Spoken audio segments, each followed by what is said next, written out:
So somewhere around 1941 to 1942, the Axis powers recalibrated and they said, my gosh, we're now in a war with the United States since December 11th, 1941.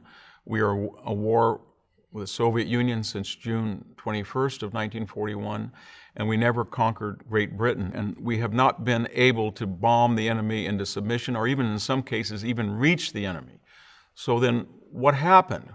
Well, what happened would be then that there were two races, so to speak, concurrent races. In Japan and Italy and Germany, they recalibrated their strategic and industrial policy. Can we make a fighter that is so much better than anything that the Allies have? Can we have a new weapon? Can we have a new bomber that can somehow rectify our tragic mistake of taking on economic, industrial, and military powers beyond our comprehension in 1941? And there was an active discussion both in Germany and in Japan that something had gone wrong. These border wars that had been so successful in China, Southeast Asia, Europe, had now blossomed into something they hadn't quite conceived of.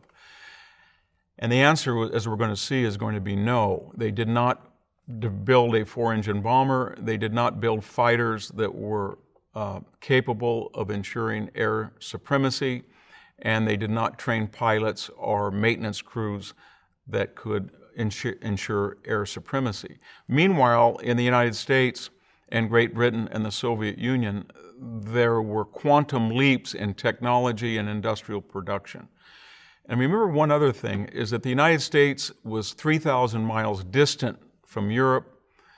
Great Britain was always an island. So even though through isolationism and appeasement, the democracies were not really ready for World War II, there were people within them that understood, would there ever be another war, you would have to have a means of hitting a European city that was hostile with bombs from your own home bases, whether it was the United States or whether it would be in Britain. And that created a need for a four-engine bomber.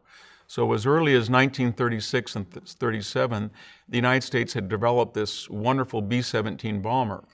And Britain had experimented with the Handley Page or the Stirling Short bombers. Again, four-engine bombers were built as early as 1937 to 39 in the democracies, and the Axis had no counterpart to that.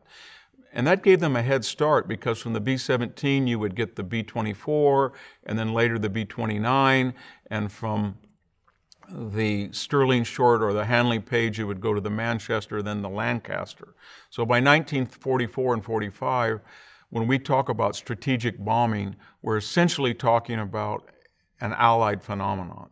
The Axis powers did not have the equipment, the technology, the training, or the expertise, and they simply ceased even trying to do it.